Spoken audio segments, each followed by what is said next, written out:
a choisi ce soir le thème du mariage, qui est un thème assez large, qu'on ne va pas bien sûr épuiser en une petite séance, mais qui est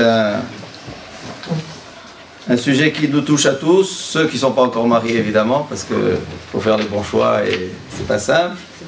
Ceux qui sont déjà mariés, c'est jamais acquis, c'est quelque chose qui doit s'entretenir et qui doit être travaillé.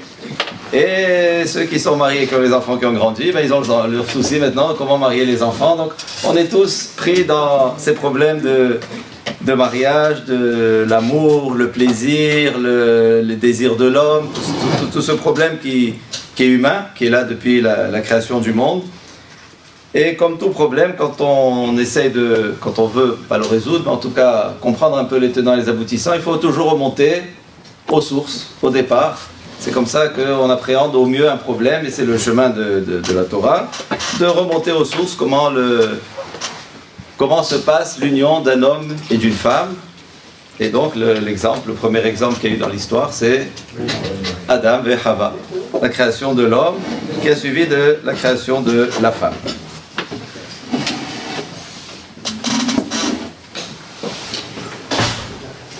Il y avait une fois le Rav Zamir Cohen, certainement tu as dû parler de lui, qui est un grand conférencier en Eretz Israël, mais aussi en Chutz La'aretz.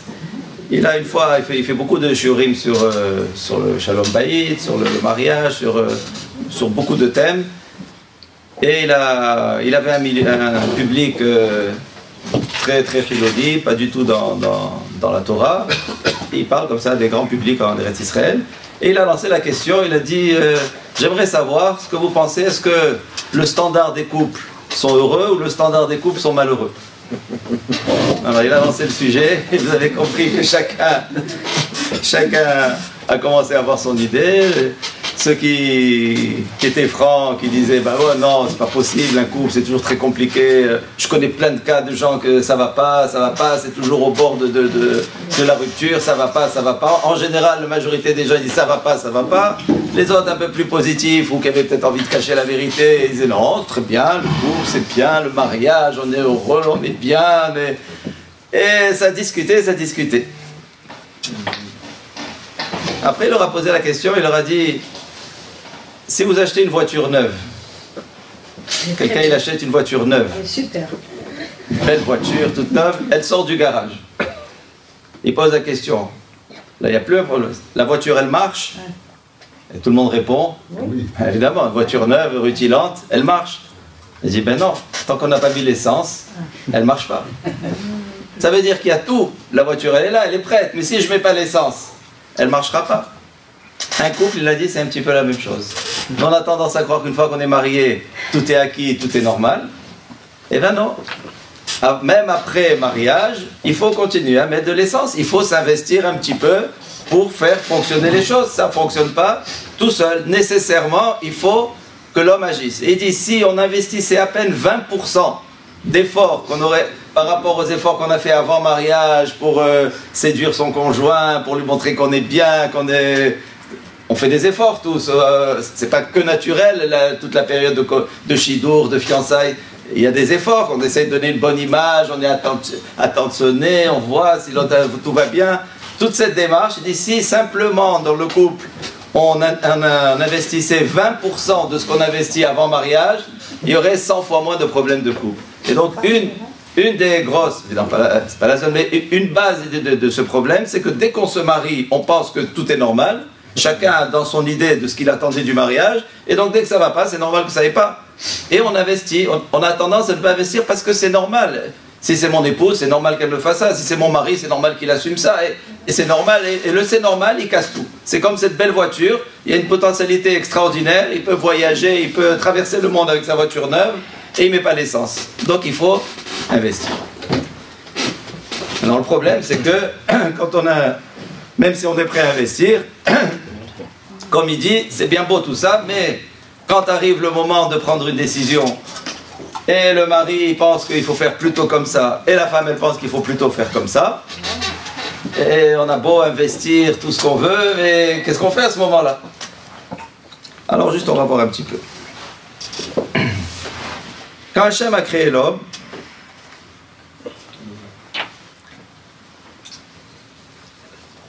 c'est marqué que Vayomer Hashem Elohim loto veyot Adam levado. Hashem Elohim dit, c'est pas bien que l'homme soit tout seul. L'homme a été créé seul. Et Aeselo, Aezel kenegdo. Je vais lui faire, comme vous savez, une aide contre lui. Une aide contre lui. Et qu'est-ce que fait Hashem? Vaïtser Hashem Elohim mina Adama. Hashem a créé de la terre toutes les bêtes. Vet kol of Hashamaim, tous les oiseaux. Vayave el Adam, lirot ma'ikralo. Il a présenté tous les êtres, tous les animaux à l'homme. Bechol asher ikralo Adam. Et chaque fois que l'homme donnait un nom à cet animal, nefesh chaya, d'un animal, ou shemo, c'est son nom. Donc la Torah dit, Adam a donné des noms à tous les animaux, à tous les oiseaux, tous les volatiles, et tous les animaux des champs. Et conclut, c'est-à-dire que dans toute cette recherche, quand moment Hachem a présenté tous les animaux à Adam, quelque part il a voulu faire l'expérience de savoir avec qui je vais m'entendre. Donc il a présenté les vaches, les lions, et l'homme évidemment ça n'allait pas parler, ni les poulets, ni les dindes, et ça ne lui parlait pas. Donc il a donné un nom, il a compris l'essence même des animaux, il a donné le nom de ces animaux, quelque chose de très profond, mais Hachem voit que ça ne va pas. Adam lo matza ezer kenegdo. Mais depuis le début, on cherche ezer kenegdo. On ne cherche pas qu'une aide, on cherche une aide contre lui. Et alors, une fois que les animaux, ça n'a pas marché, la Torah nous dit, Vayapel Hachem Elokim betardema ala Adam, Vaishan. Donc Hachem l'a fait endormir l'homme. Il a pris Ahad mitzarotav, il a recousu. Vayiven Hachem Elokim etatzela. De cette côte, il a construit la femme. Adam, et il a amené cette femme à l'homme. Vayomer Adam, et là l'homme est tout heureux, il dit Zot apaham haitzem me'atzamai. Cette fois-ci, c'est haitzem me'atzamai, c'est ma chair, c'est mon os, c'est moi, bassar mimesari, c'est ma chair. Comme si un peu l'homme avait enfanté sa femme. C'était un lien extrêmement fort. Ça vient de sa chair. Les autres, Yikare Isha, c'est pourquoi elle s'est appelée Isha, qui met Ish Lukachazot, parce qu'elle vient de l'homme. Donc la femme est une partie de l'homme, et Hachem a construit la femme à partir d'une partie du corps de l'homme. Et l'homme l'a réalisé, et il a dit, mais c'est ma chair. Quelque part, c'est comme, on a un enfant, on dit, mon enfant, c'est ma chair, c'est mon sang. On a un attachement énorme avec l'enfant, parce que c'est ma chair, c'est moi, c'est ma projection. Dans la création, Hachem a fait que la femme soit le bébé de l'homme, soit conçu à partir du corps de l'homme. Et donc il y avait cet attachement filial presque entre Adam et sa femme.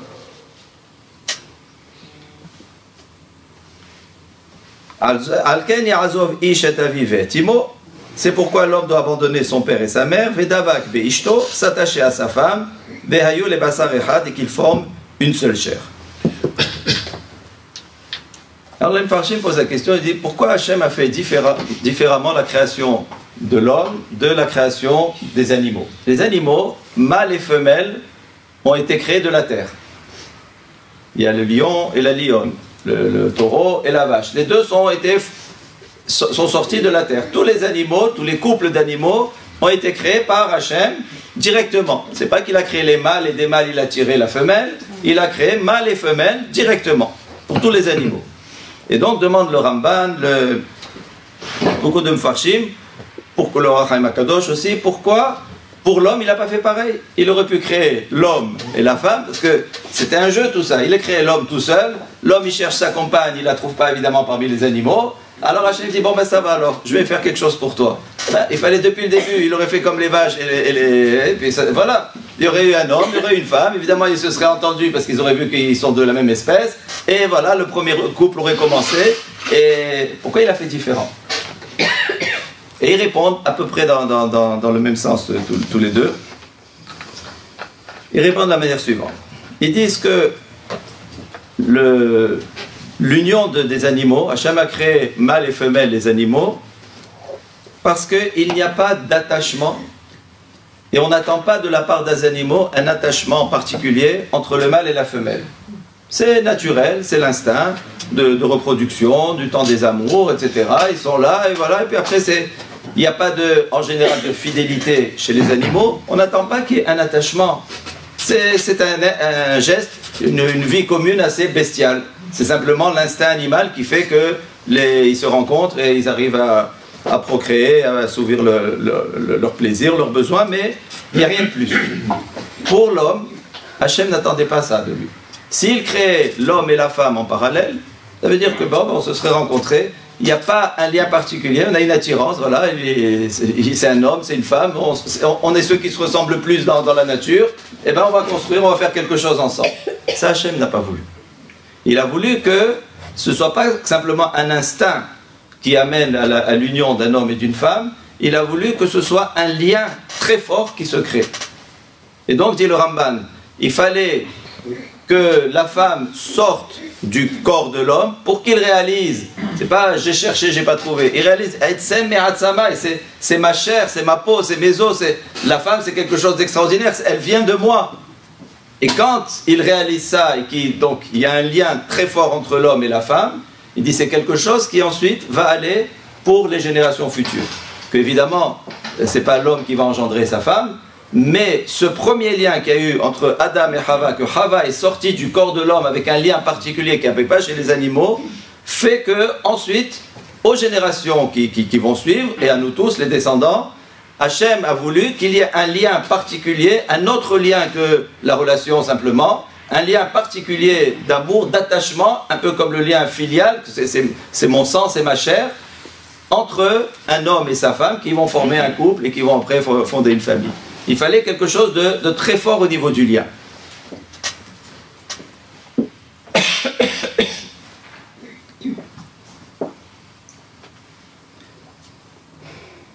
C'est-à-dire que ce lien qu'Hachem a créé dans notre nature même, on ne peut le construire que si on a autre chose qui nous unit que simplement une relation sexuelle. C'est pas ça le lien d'un homme et d'une femme. C'est la base du mariage, je veux dire. On se marie. Mais c'est une base du mariage, mais c'est pas la base du mariage. Nécessairement, un mariage, c'est pour ça, et avec toutes les conséquences d'avoir des enfants, de construire une relation forte, mais c'est une base du mariage, mais le mariage, et là on ne parle pas de juifs, hein, on parle de l'humanité. La relation homme et femme telle qu'Hachem l'a voulu, c'est une relation d'attachement profond, qui bien sûr est liée ensuite avec une vie de couple normale, mais un attachement et un amour profond. Sur quoi il est basé après, bien sûr il va falloir le définir. Mais en tout cas, ce qui est clair dans la Torah, c'est que tel qu'Hachem a créé l'homme et la femme, c'est pas juste pour qu'ils se rencontrent, qu'ils s'amusent un peu et qu'ils se lâchent. C'est pas du tout ça. C'est créer un lien fort, une fidélité réelle, d'une vie entière, d'une construction qui est quelque chose qui est beaucoup plus profond que simplement comme les animaux qui peuvent s'accoupler.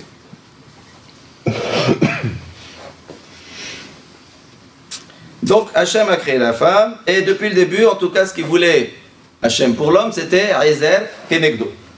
Aizer Kenegdo. Rachid nous dit Zacha Aizer, Lo Zacha Kenegdo. S'il est méritant, sa femme va l'aider. S'il n'est pas méritant, sa femme c'est son ennemi. Et donc on va vite définir si on est méritant ou pas méritant.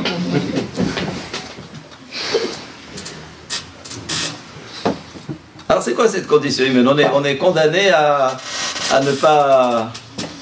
L'homme il avait besoin d'une compagne, fais-lui une compagne tranquille, qui ne prend pas la tête, il est fatigué, il va s'occuper de lui. C'est une aide. Quand on prend une aide, c'est pas pour se casser la tête, une aide c'est pour voilà, être un peu tranquille, rentrer à la maison, il a un peu la paix.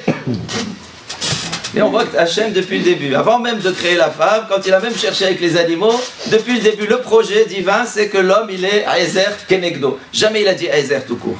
Aizer Kenegdo. Et donc on revient un peu à la question de tout à l'heure. Si c'est bien beau qu'on dise on va faire des efforts dans son couple et de bien s'entendre, mais si maintenant on est devant une décision à prendre, le mari pense comme ça et la femme elle n'est pas du tout d'accord, mais alors, pas du tout évidemment, c'est pas juste peut-être on peut faire différemment, c'est pas du tout d'accord, tu te trompes, c'est pas ça. En général, qu'est-ce que ça crée? Qu'est-ce que va dire le mari? Si tant est qu'on est encore dans une relation où le mari est décisionnaire, parce que c'était comme ça, La femme peut lui dire, mais c'est le mari, on va dire, qui a le dernier mot. On va dire que c'est comme ça. Le mari, il va dire, mais cette femme, elle est en train de me contredire.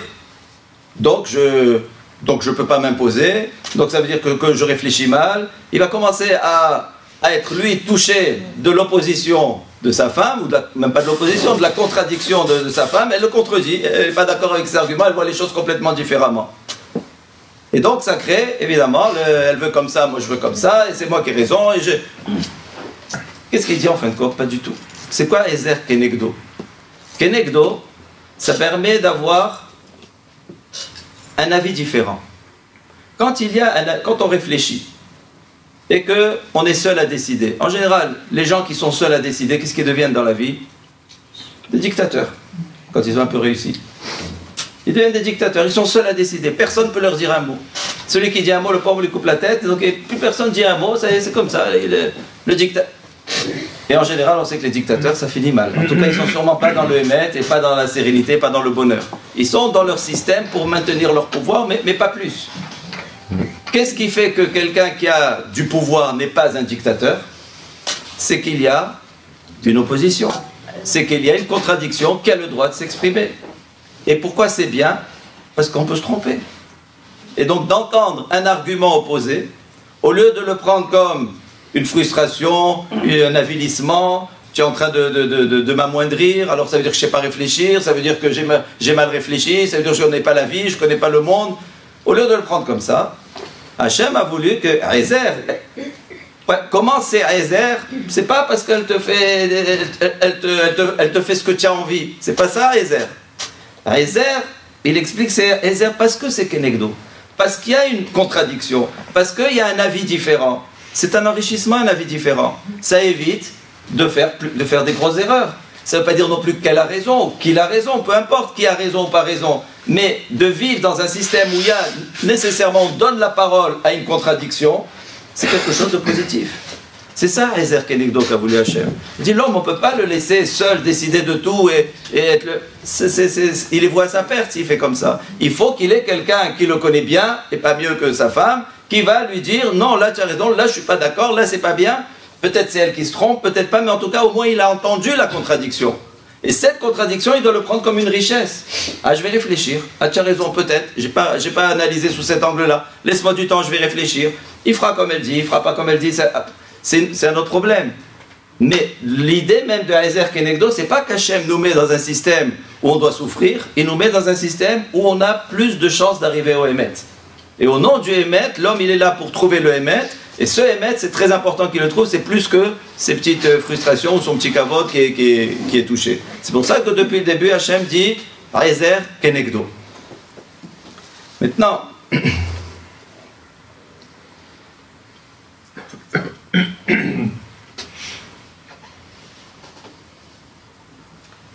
la Gemara nous dit, Taïbamot, Kol Adam, She'en Lo Isha, Eno Adam. C'est la question souvent on se pose aujourd'hui, pourquoi on se marie? Pourquoi ça sert? Nos jeunes, ils se posent cette question. Pourquoi on se marie? Des fois, ils ne savent même pas répondre. Ils sont sous la roupa, ils ne savent même pas pourquoi ils se marient. Pourquoi tu te maries? À quoi ça sert? Ah, je sais pas, mes parents ils m'ont dit de me marier, alors c'est bien. Mes parents ils se sont mariés, ben je me marie. Vous dire non, pour avoir des enfants. Aujourd'hui, on peut avoir des enfants ni en se mariant, ni avec rien du tout. C'est pour pas être seul. Bah, pas être seul, tu n'es pas obligé de te marier. Mais toi, avec quelqu'un, tu n'as pas besoin de te marier pour... Pourquoi on se marie? Pourquoi il y a ce système de mariage? Et pas simplement de concubinage ou Donc la Gemara nous dit, c'est tellement important de se marier que Kol Adam She'en Lo Isha, un homme qui n'est pas marié, Eno Adam, il n'est pas un homme. C'est-à-dire c'est dans la nature même de l'homme qu'il faut qu'il soit marié et il ne doit pas se contenter d'un statut de célibataire. Il n'est pas entier quand il n'est pas marié. Pourquoi? Voilà, il peut assouvir ses besoins, il peut même procréer aujourd'hui. Qu'est-ce qu'il y a? Pourquoi il faut qu'il ait une femme? Juste pour avoir Ezer Kenegdo, juste pour quelqu'un qui ne va pas le laisser tranquille. Il faut qu'il soit dans cette situation. Qu'est-ce qui pousse? Pourquoi la Torah elle insiste sur le mariage Et c'est important, mais c'est important que nos jeunes sachent pourquoi ils se marient. Pourquoi c'est important d'avoir une relation intérieure au mariage et pas extérieure au mariage.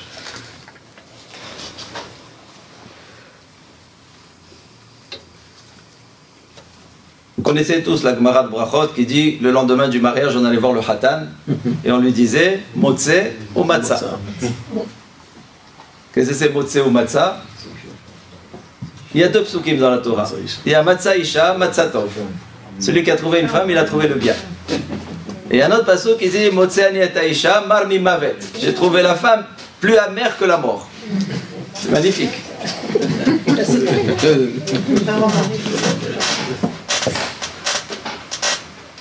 Alors on demandait au Hatan, le lendemain, quelques jours après le mariage, pour savoir si tout allait bien. On ne disait pas à ta femme ça va ou non, on lui dit Motze, Matzah. Matzah, ça va bien. Motze, ça va pas bien du tout, c'est pas ça. On s'est trompé de casting, il y a un gros problème. C'est Marmi Mavet.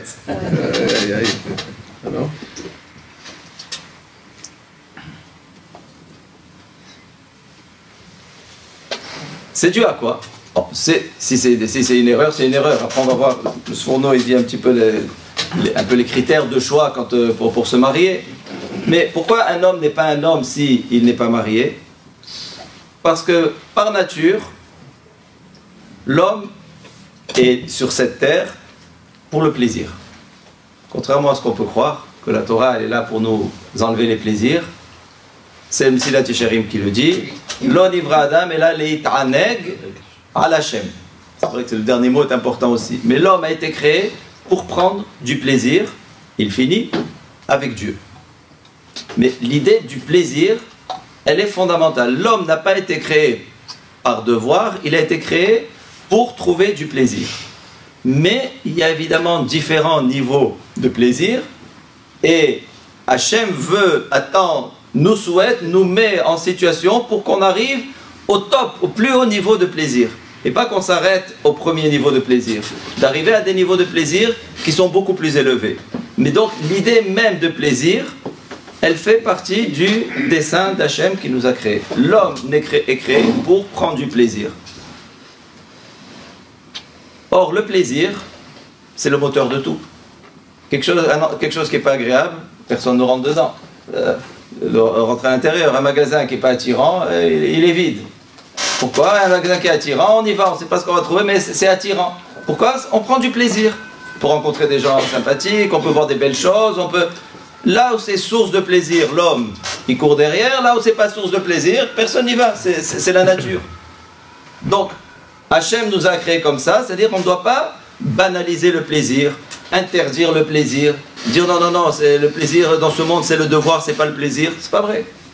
Hachem nous connaît, on fonctionne au plaisir, mais qu'est-ce qu'il attend de nous? Qu'on trouve du plaisir là où il faut vraiment en trouver, à des niveaux de plaisir qui sont beaucoup plus élevés. Par exemple, un premier niveau de plaisir, évidemment, c'est les choses assez bestiales, animales, le bon manger, les relations hommes-femmes, etc. Le plaisir normal de l'homme. On dit un deuxième niveau de plaisir, juste pour prendre un exemple sans aller jusqu'au bout, c'est l'amour. L'amour, c'est un niveau de plaisir qui est plus élevé que ce premier niveau de plaisir un peu bestial. Qu'est-ce que c'est l'amour, par exemple? L'amour de parents pour leurs enfants. L'amour de l'homme et de la femme quand il est au vrai sens du terme. Et dans ce sens-là. En quoi l'amour est plus... Le plaisir de l'amour est plus fort que le plaisir plus matériel? On donne un exemple simple. Quelqu'un qui n'a pas tellement réussi financièrement et qui rêve depuis des années, je ne sais pas, de s'acheter un yacht. Il rêve d'un yacht. Il travaille, il essaye d'économiser petit sou par petit sou, il essaye d'économiser, évidemment ça ne marche pas. Vient maintenant un grand milliardaire et il lui dit, alors, je te propose un marché. Tu vas, je t'offre le yacht, mais tu me donnes un enfant à toi que tu ne reverras plus. Tu ne le reverras plus, ça sera mon fils, terminé, tu ne le vois plus. Tu me donnes un enfant, tu as plusieurs enfants, tu m'en donnes un, et je t'offre le yacht. Il y a un dilemme. C'est le rêve de sa vie. Il économise depuis des années, des dizaines d'années, il économise soit. C'est le rêve de sa vie. Et ça reste un rêve, plaisir niveau 1. À côté de l'amour de son fils, d'être privé de l'amour de son fils ou de sa fille, il n'y a même pas à réfléchir. L'amour qu'il peut y avoir entre nous, entre les hommes, femmes, enfants, parents, etc., c'est un plaisir, bien que c'est toujours source aussi de plein d'histoires, mais c'est un plaisir qui est beaucoup plus fort que le plaisir animal de manger, d'avoir quelque chose de beau, une belle maison, une belle voiture. Ça n'a rien à voir. Les deux sont des plaisirs, mais on voit qu'il y a un niveau, non. Il y a un troisième niveau, par exemple, qui est le plaisir des convictions. Quelqu'un qui est convaincu de quelque chose. Comment ça se traduit? Toujours dans notre exemple un peu tiré par les cheveux, mais enfin, qui peut arriver. Mais si on dit à quelqu'un qui a des enfants, qui aime ses enfants, on met quelqu'un, on le menace, et on lui dit, écoute, ou tu tues cette personne, ou je te tue ton fils. C'est dur. Ou toi tu tues cette personne, ou je te tue ton fils. Une menace comme ça. S'il a la conviction que fais ce que tu veux, mais moi je ne peux pas tuer quelqu'un, moi Hachem il ne m'a pas créé sur terre pour tuer quelqu'un, si la conséquence c'est peut-être que toi tu vas ou tu ne vas pas le faire, je ne sais pas, mais ça ne peut pas être mon acte. La conviction, si c'est quelque chose d'ancré en nous, que des valeurs morales, des valeurs d'éthique, qu'on ne touche pas à la vie de quelqu'un, quoi qu'on nous demande, de tenir ça et d'accepter l'épreuve et d'être fort dans cette épreuve, et c'est probablement quelqu'un qui a des vraies convictions, c'est ce qu'il fera. Ce niveau, vous voyez que c'est déjà des niveaux plus hauts, c'est aussi un niveau de plaisir. Parce que le mot plaisir, malheureusement, il a pris un sens très matériel, très terre à terre. Mais c'est une force. Il a eu cette force de dire, moi je ne touche pas à la vie d'un homme. Fais ce que tu veux, je ne touche pas à la vie d'un homme. Cette conviction peut dépasser donc l'amour. Peut aller au-delà de l'amour que j'ai pour mon enfant, si on touche à mes convictions. Et ainsi de suite, jusqu'à le plus grand plaisir, c'est le Rav Weinberg qui dit ça, le Rosh Yeshiva de la Yeshiva Aish HaTorah. Le plus grand plaisir, il dit, c'est ce que dit le Mesilat Yesharim, c'est la transcendance. L'it'aneg al Hashem. D'avoir une communication avec Hashem c'est quelque chose qui ne se définit pas, qui est un plaisir au-dessus de tous les plaisirs. Proche de Dieu. Sentir Hashem avec nous. Sentir qu'il nous accompagne. Sentir qu'on est ensemble, qu'il me soutient, il est là avec moi, et même s'il m'éprouve, mais sa présence est là, et je le sens vraiment. C'est une source de joie, la plus grande source de joie, qui dépasse toutes les autres joies. Et que c'est comme ça que des gens ont accepté les pires épreuves, que ce soit pendant la Shoah, d'être privés de leur famille, du minimum ils ont tenu avec leur émouna. C'est ce qu'on appelle l'it'aneg al Hashem. Être capable, parce que tenir, c'est pas juste subir. C'est tenir, Hashem, tu m'envoies ça, je t'aime quand même, et je sais que tu m'aimes. Arriver à ce niveau, c'est le niveau de plaisir le plus fort que peut avoir l'homme. Vous imaginez que c'est un grand travail sur soi, mais l'homme est créé pour le plaisir. Donc il ne peut pas avoir de véritable vie sans plaisir. On revient à notre sujet. Quand la Gemara nous dit « Kol adam she'en lo isha eno adam », un homme qui n'a pas d'épouse, c'est pas un homme. Pourquoi? Parce que le plaisir qui est créé dans le couple, c'est quelque chose qui est indispensable pour l'homme. Et quel est ce plaisir? C'est la construction du couple, c'est la capacité de donner. Un homme est heureux au moment où il donne, pas au moment où il prend. Où il prend, c'est un plaisir qui est éphémère. Mais le véritable bonheur, là on se sent bien, on se sent fort, on se sent quelque part même puissant, avec de la modestie, mais c'est quand je suis capable de donner, j'apporte à l'autre, je peux. Et si on a ce souci, un homme marié, pour que son couple tienne, nécessairement, il doit apprendre à donner, comme une femme doit apprendre à donner, et ne pas penser qu'à soi. C'est ce qui fait que le couple puisse tenir, et c'est ce qui fait la construction de l'homme. Et tout ça rentre dans des niveaux de plaisir. Ce n'est pas des contraintes, ce sont des niveaux de plaisir.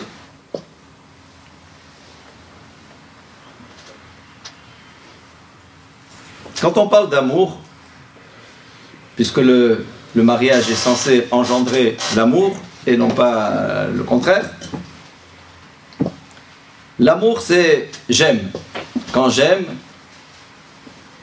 on dit qu'on ne compte pas quand on aime. Mais aimer, c'est pas égoïste. J'aime, c'est pour moi. Donc aimer, il y a quelque chose de très égoïste aussi dans l'amour. Qu'est-ce que c'est aimer au sens de la Torah et dans le couple? Si c'est égoïste, ça ne va pas marcher. Si chacun aime l'autre par rapport à ce qu'il lui apporte et son plaisir personnel, chacun va tirer la couverture de son côté, ça ne va pas marcher. Comment il a dit, j'aime le poisson. On aime le poisson, non? Ou le poulet. Ça veut dire j'aime le poisson. Tu aimes le poisson, alors tu le sors de la mer, tu le tues, tu le frites, tu le coupes, c'est ça que tu aimes? Tu aimes le poulet, c'est ça? Tu le pauvres, tu le fais la shrita, tu le plumes, c'est quelqu'un que tu aimes, c'est ça que tu le fais, c'est tout? Ah mais je l'aime, j'adore le poulet. C'est ça que tu fais? On en rigole, mais on peut faire pareil avec ceux qu'on dit qu'on aime. Comme des parents qui ont abusé de leurs enfants, qui les ont asservis, qui les ont... Ah mais ils aiment leurs enfants, mais pour eux. Ils aiment leur femme, mais pour eux. Et la femme, elle aime son mari, mais pour elle. Tout ce qu'elle peut tirer. Ça, on dit aimer aussi. Mais c'est pas du tout ça l'amour. L'amour, c'est basé, comme dit Rav Dessler, c'est donner. Et plus on donne, plus on aime. Pas plus on reçoit, plus on aime. Plus on donne, plus on aime. Et donc construire le couple, faire que être un homme, c'est être capable de donner. Et être un homme, c'est pour être heureux. Donc on est heureux en donnant. La Gemara nous dit que Viadarta ki shalom ohalecha. Tu sauras, le passouk dit, tu sauras que ta tente est une tente de paix. Il y aura le shalom chez toi. Comment il y a le shalom? Si le couple s'est construit sur d'autres valeurs que simplement le coup de foudre, simplement le côté animal de la chose. Il s'est construit sur des valeurs. Il s'est construit sur une éducation, sur des affinités, sur se connaître. D'ailleurs, qu'est-ce que dit la Torah? Pardon. Quand Adam a connu Hava, quand il a eu des relations avec Hava, comment la Torah l'appelle ça? Vayeda. Adam a connu Hava. Ouais, quand on a une relation avec une femme, on la connaît. Pourquoi ce terme, Adam, Yada et Hava? Parce que c'est pas qu'une relation. Parce qu'il a connu sa femme, il a essayé de la comprendre, il a essayé de savoir qui c'est, il a essayé de voir en profondeur cet être, qu'est-ce qu'elle porte, qu'est-ce qu'elle est. Et évidemment aussi, il a eu une relation avec elle qui a complété la connaissance de cette personne. Mais celui qui croit connaître, comme nos jeunes qui disent aujourd'hui, ben on va vivre un peu ensemble, on va voir si ça marche, et après, c'est pas juste que c'est anti-Torah, que c'est pas halachique, c'est un truc complètement faux. Combien l'ont fait, et quelques mois après, ils ont divorcé. Il y en a, on en avait connu, ils étaient restés 4-5 ans comme ça en couple. Ils sont mariés. Ils sont mariés, au bout de 3 mois, ils ont divorcé. C'est pas une construction. On peut pas simplement construire que sur une base, c'est bien, c'est tombé bien, c'était des juifs, c'était caché, on pouvait faire le mariage, mais ça aurait pu être une goya, ça aurait pu être n'importe qui, si on se laisse aller au coup de foudre. D'ailleurs, Rav Weinberg dit la chose suivante, il dit, imaginez, nous un peu l'image idéale qu'on a du mariage, c'est une soirée, il y avait un jeune homme, il y avait une jeune fille, puis ils discutaient, et puis voilà, lui il la regarde, elle le regarde, et quelque chose d'extraordinaire naît à ce moment-là. Bon, il se trouve que c'est les deux, c'est des bonnes familles, c'est ci, c'est ça, mais bon, en tout cas, le premier point était, on s'est vu, il y a quelque chose, un courant qui est passé. Ils se voient un peu, ils vont prendre un café, ils vont commencer à discuter, et le lien se forme comme ça. Il est fou d'elle, elle est folle de lui, etc. Et ils décident de se marier. Ils se marient, ils fondent une famille, ils ont des enfants, le temps passe. Et puis voilà qu'au bout de 15-20 ans, une autre dame croise un jour comme ça, au travail ou n'importe où, le mari, puis à nouveau un regard, et un regard qui fait tout tomber. Et puis le mari qui vient annoncer à sa femme, dit voilà, tu vois ma chérie, écoute, tu sais comment nous on s'est connus, ça a été comme ça, on a eu un coup de foudre, eh ben, je suis désolé, c'est fini, j'ai eu un autre. Mais ce couple s'est formé là-dessus. Nous on voit ça, mais c'est idéal, c'est magnifique. Regarde, ils se sont vus, ils sont beaux, ils sont merveilleux, ils sont là. Mais si ça s'est construit, que sur ça, ça peut se déconstruire et se reconstruire sur la même chose. Qu'est-ce qu'il y a d'illégitime? Qu'est-ce qu'on va reprocher à cet homme? On va dire c'est une pourriture, il n'est pas responsable. Mais il va dire, mais moi, quand je t'ai connu, c'était que ça. Et bien la même chose que j'ai eu avec toi, j'ai eu avec une autre question. Je suis victime. Oui ou non? C'est ça. Tout ça pourquoi? Parce qu'on a fauté à la base, on s'est trompé à la base. On a construit, on peut fonder une famille parce qu'on est tombé fou l'un de l'autre. Ça ne suffit pas. On ne peut pas créer des liens qu'avec ça. Ça, c'est le petit piment, parce que s'il n'y est pas, évidemment. Mais c'est que après, une fois que Adam Yadda et Chava, après qu'on connaît quelqu'un, qu'on sait quelle éducation, quelles sont ses valeurs, quelles affinités on peut avoir, est-ce qu'on a la même vision, est-ce qu'on va dans la même direction. Quand on dit Shalom ou Alecha, qu'il y a la paix, le passage qui dit Yadata ki Shalom ou Alecha, il y a la paix dans ton couple, dans ta tente, c'est comme les kérouvim, les anges qui étaient sur les chérubins qui étaient sur le... Quand ça allait bien, quand ils allaient dans la même direction, il y avait le shalom dans le peuple juif, parce qu'ils voyaient dans la même direction. Et alors après, oui, c'est marqué, ils étaient là comme hommes et femmes, presque ils s'accouplaient dans le Kodesh HaKodashim, mais l'accouplement venait parce qu'ils étaient dans la même direction. Il y avait des bases solides, il y avait une réflexion, il y avait une volonté de connaître l'autre. Et pas simplement de se contenter d'établir une relation que sur une intimité comme ça, mais qui correspond à rien. Comme elle se construit, halila, comme elle peut se détruire. Donc c'est au contraire un mariage très dangereux, un mariage qui a été basé que sur une chose pareille. D'ailleurs, le Sfourno explique, il dit Raoui, quand il dit que Hachem a créé l'homme et la femme, et après il a dit que l'homme il va abandonner son père et sa mère. Il dit Raoui sheishtadel adam nisa isha ahogenet lo. Un homme doit faire l'effort d'épouser une femme qui lui convient, qui est bien pour lui, on va voir, avec qui il peut vraiment s'attacher. Gam sheistalech la'azov et aviv ve'imo, que si qu'il aura besoin ensuite d'abandonner son père et sa mère, qu'il loye dibouk amiti biti domim. Il ne peut pas y avoir de lien réel entre ces deux êtres s'ils ne se ressemblent pas, s'il n'y a pas beaucoup de points communs entre eux. Aval iye bedomim bilvad ki az ikono la deleda'achat. Mais il faut seulement qu'il soit bedomim bilvad. Il faut absolument trouver domim, ça ressemble.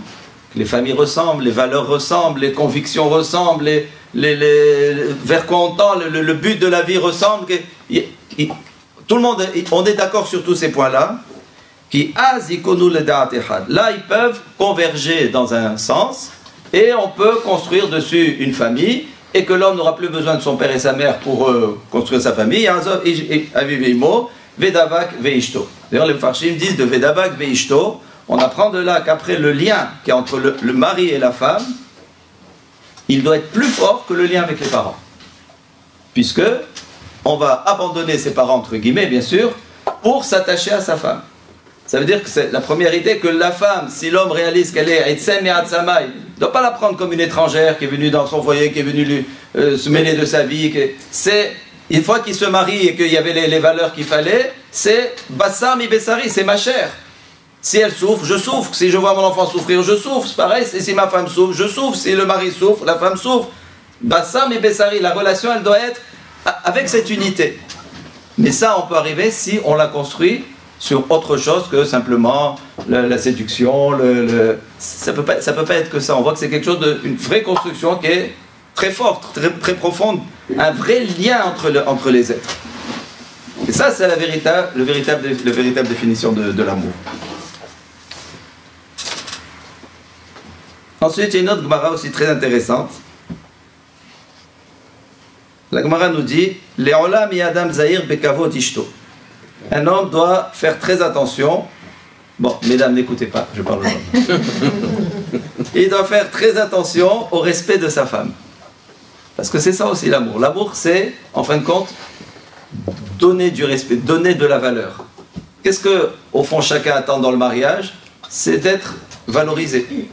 Le mari, il attend que sa femme, quelque part, l'admire un peu. Et la femme, elle attend de voir un mari qui se préoccupe d'elle. Ça va, tu vas bien, qu'est-ce qui te manque, qu'il s'intéresse à elle.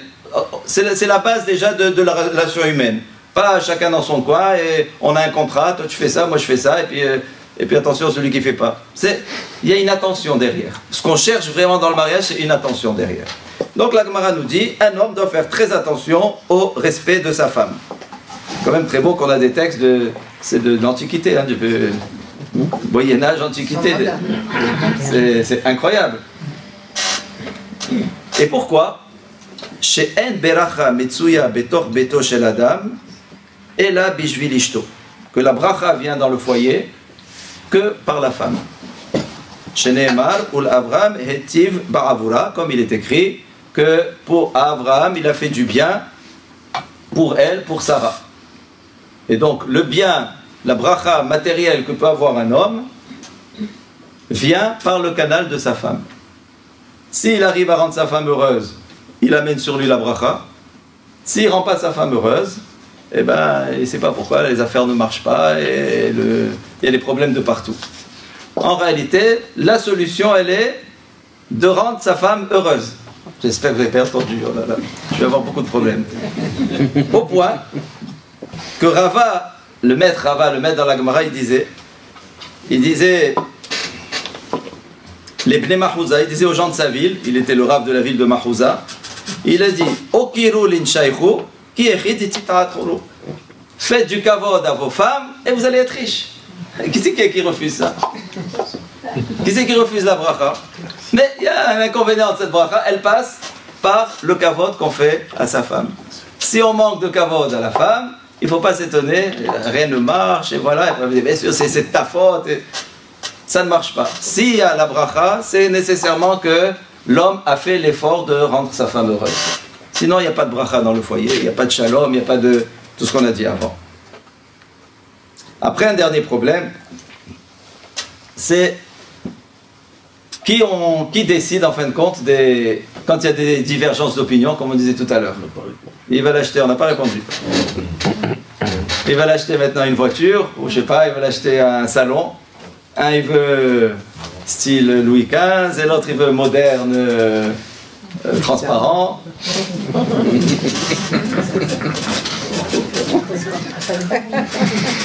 Épuré.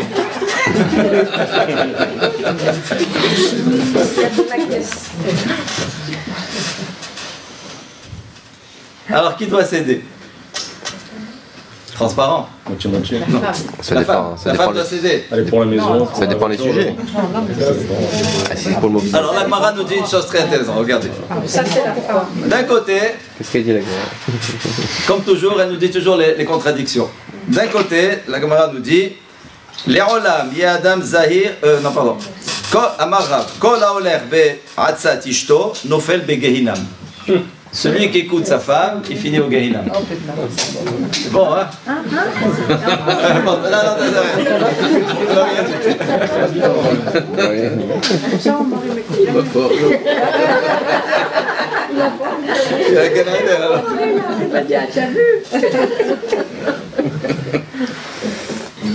et d'où on l'apprend de Ahav. Ahav, j'ai pas pris le passouk sous les yeux. Ahav, c'était un roi d'Israël. Non seulement qui a introduit la Avodah Zara, mais beaucoup l'ont fait, malheureusement, parmi les rois d'Israël. Mais on dit que l'Ohayak et Ahav, ça a été le pire de tous. Parce qu'ils disent tous les rois d'Israël qui ont introduit la Avodah Zara, c'était pour des raisons politiques. C'était pas pour des raisons de croyance. C'était parce que comme le royaume d'Israël était scindé en deux, il y avait le royaume de Juda et le royaume d'Israël, et que les rois d'Israël ne voulaient pas que leur sujet aille au Beth Amikdash pour faire les corbanotes, parce que sinon donc ils retourneraient à Yerushalayim qui était de côté Yehuda et ils risquaient ensuite de rester là-bas. Donc il y avait un problème politique et on voulait garder les populations. Donc qu'est-ce qu'ils ont fait? Ils ont dit plus de korban, plus d'Hachem, plus de Torah, on va faire Avodah Zara, on a tout sur place. Vous êtes très bien les enfants, on fait tout sur place, Avodah Zara, plus personne n'a le droit d'aller. Donc c'était pour des raisons politiques, malheureusement c'était très grave, ils ont introduit l'Avodah Zara dans le peuple juif, mais c'était tous, nous dit Rashi, pour des raisons politiques.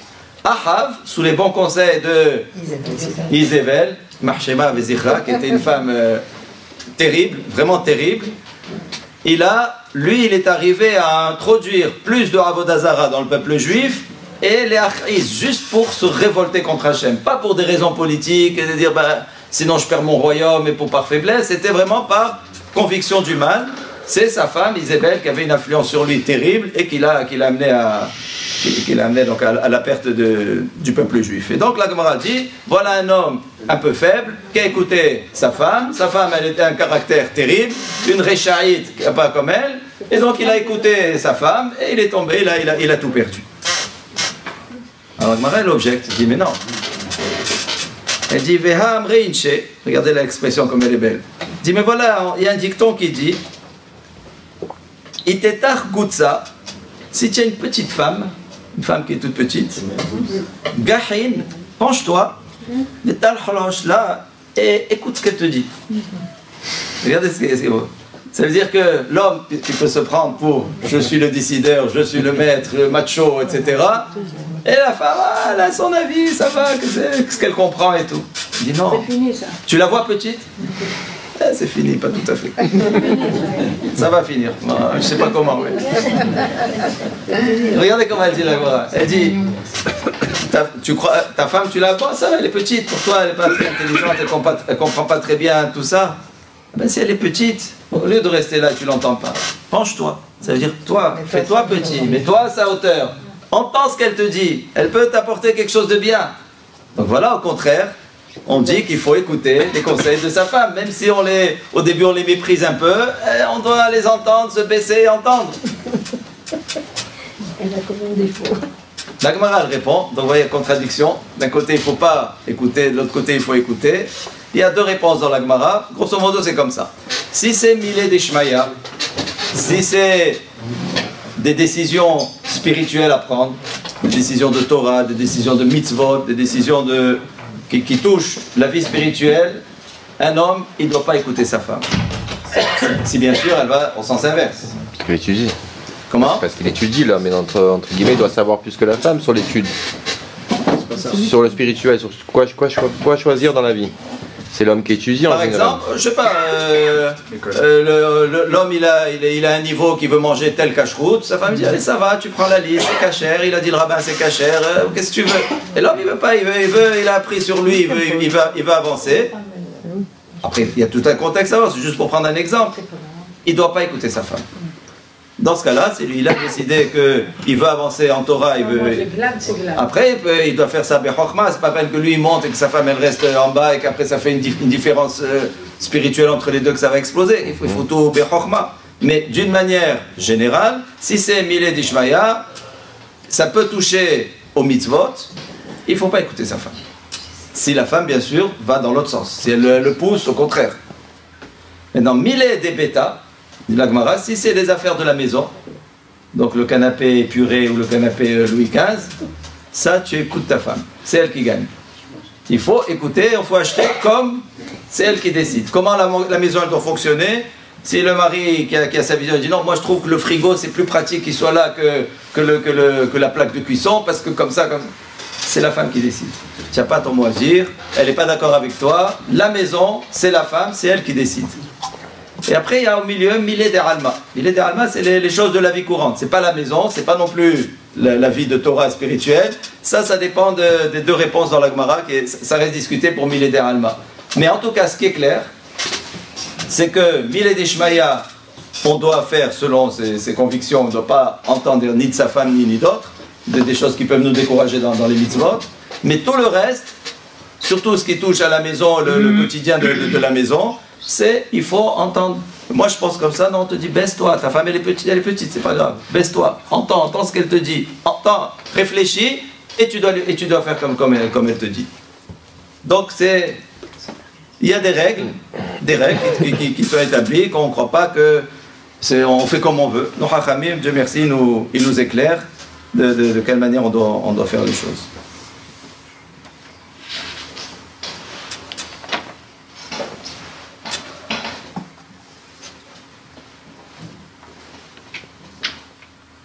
Juste pour finir,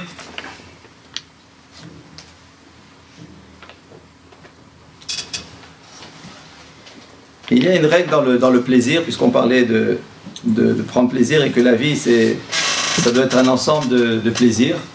Et là, Avodat Hashem, c'est faire en sorte que ce qu'Hachem veut, on y prend plaisir. Quand on en parlait ce matin, quand on étudiait la Nyan de Teshuvah, on peut faire la Teshuvah, elle est vraie, si en plus on a une conviction et on en prend du plaisir. Si on ne prend que de la contrainte, ça ne peut pas toucher. Ça ne peut pas tenir dans le temps. Tout ce qui tient dans le temps de ce qu'on prend sur nous, c'est parce que ça nous fait plaisir. Il y a un temps à nous, il y a un plaisir de la chose. Et à nous de le trouver. Et c'est pas facile, mais c'est pas difficile non plus. Mais c'est nécessaire, chaque fois qu'on fait un pas dans la vie, en fait, ça doit être une source de plaisir. On doit tâcher de faire des pas qui nous amènent à la spiritualité vers le bon chemin. Mais en parallèle, si on se travaille pas pour y voir le beau côté des choses et le plaisir que ça nous apporte, on ne s'est pas construit. Et c'est exactement ça, en fait, toute la relation du couple. C'est que le couple peut être une source de bonheur extraordinaire, comme il peut être une source de vie impossible, et qui peut souvent mal finir. Et tout ça pourquoi? Parce que on n'a pas... Quand on parlait tout à l'heure d'investissement, oui, des efforts et tout, mais ça peut pas être... Souvent, les gens ils vous disent, voilà, moi j'ai fait plein d'efforts pour lui faire plaisir, mais ça... voilà, j'ai fait plein d'efforts. Et le mari vous dit, moi aussi j'ai fait plein d'efforts. Mais ces efforts, qu'est-ce qu'ils t'ont apporté? Que de la contrariété. C'est sûr qu'un effort au début, personne ne fait un effort avec plaisir. Mais si au bout de l'effort, il n'y a pas... on ne récolte pas un plaisir, ça ne peut pas marcher. Et donc, l'erreur, c'est de croire que tout est rationnel, on fait comme ça, ça marche. Nous, on est des êtres sensibles. On marche avec le cœur. La tête fonctionne, bien sûr, mais le ratson, la volonté de l'homme vraiment, ce que c'est son cœur, c'est sa volonté. Si un homme a envie de quelque chose, on peut lui faire la démonstration par A plus B qu'il est complètement faux, il le fera quand même. Il a envie. Ça ne s'explique pas, l'envie. Un fumeur, il va fumer. Et on lui est en train de dire, on t'explique ce que tu es en train de faire, tu es en train de te tuer, c'est vrai. Il peut être même médecin lui-même qui comprend exactement de quoi il s'agit, mais il a envie de fumer. Donc en fin de compte, qu'est-ce qu'on est? Qu'on le veuille ou non, on est dicté par notre cœur et nos envies. Le sechel, il nous aide à un peu orienter, mais ce n'est pas le cerveau qui commande, c'est l'intérieur. Et donc dans la vie, c'est pareil aussi. Si quelque chose nous apporte du plaisir, on est prêt à faire des efforts pour quelque chose qui nous apportera du plaisir. S'il n'y a pas de plaisir, on ne fera pas d'effort. Donc chaque effort, il faut toujours avoir ce souci, chaque effort qu'on a fait, on a accepté, on s'est tué, on a payé, on n'a pas payé, on a évité pour... à chaque fois qu'on a pris un effort sur soi, il ne faut pas que ça reste comme une frustration. Il faut qu'on se dise, de cet effort, qu'est-ce que j'ai tiré? J'ai vu le sourire de mon mari, j'ai vu le sourire de ma femme. Ça fait quelque chose, je lui ai fait plaisir, c'était un kiff de lui faire plaisir. Que ça rentre en nous au niveau de notre sensibilité. Si on a gagné ça, on s'est construit. Et on avance dans le plaisir. Mais si on reste que sur de la frustration, j'ai fait des efforts et ça ne marche pas, c'est normal. On est des êtres sensibles et on est des êtres qui voulons du plaisir. Donc, la avodat Hashem dans le mariage, l'investissement dont on parlait, les 20% qu'il faut mettre un peu d'essence dans la voiture pour qu'elle marche, c'est ça en fait. C'est faire des efforts, oui, pour converger l'un vers l'autre, mais après dire, c'était bien, en fin de compte, je suis content, ça a marché, voilà, c'était bien. Trouver le plaisir dedans, comme ça on va continuer à trouver du plaisir. Mais il faut tout le temps avoir le souci d'avoir du plaisir, parce que de toute façon c'est ce que va nous demander notre cœur. Il n'ira que là où on a du plaisir. S'il n'y a plus de plaisir, on va partir, on va s'en aller. Et il ne faut pas partir, donc il faut trouver du plaisir là où il est, mais il faut le voir. C'est peut-être cette avoda de l'homme, que s'il est sans sa femme, il n'y a plus rien, il n'y a plus de plaisir, il n'y a plus de frustration, il n'y a plus de contrariété, il n'y a plus rien, mais il n'y a plus rien vraiment. Et donc ce n'est pas un homme, et pour être un homme, il faut cette rivalité, cette confrontation, cette opposition, mais elle est constructive, et elle est source elle-même de plaisir. Bon appétit.